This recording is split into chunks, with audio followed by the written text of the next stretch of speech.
Hello, my name is Dr. Nina Ngui. I'm a licensed clinical psychologist. I provide neurodivergent affirming therapy for people with ADHD. Today, I want to talk to you about executive function. We can't talk about ADHD without understanding what executive function is, and we can't talk about executive functioning without understanding a little bit about our brain, what it does, and how our ADHD brain is different, and the challenges that we face. So this is a side view of our brain. This area right here would be our forehead, and this would be the back of the head. So the two colored areas together is the frontal lobe. The frontal lobe is responsible for movement, speech, any behavior that feels good, that we want to do more of, and executive functioning. So in particular, this red area right here is called the prefrontal cortex, and that in particular is responsible for executive functioning. That area is also known as the CEO of our brain, right? The chief executive officer of our brain, because it does these things that help us on a day-to-day basis that we absolutely need to go about life. First and foremost, it is responsible for decision making, planning, prioritizing, time management. So this is the part of the brain that we use when we're trying to decide, what should I do? Should I do something fun, or should I do my work, homework, schoolwork?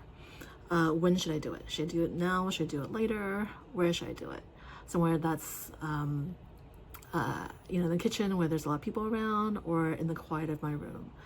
How should I do it? Start at the beginning, start middle, or start at the end? Executive function is also about cognitive flexibility, right?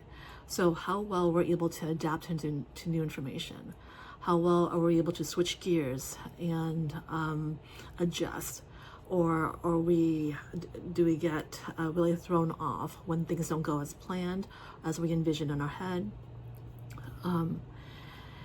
Executive functioning is all about emotional regulation. So how well we're able to manage our emotions.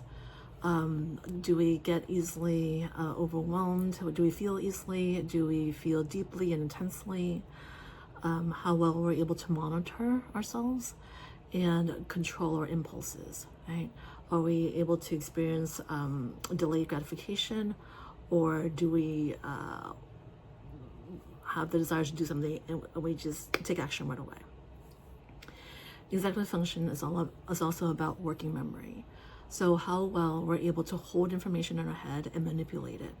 So classic examples would be to do math calculations in your head, or to follow multi-step directions.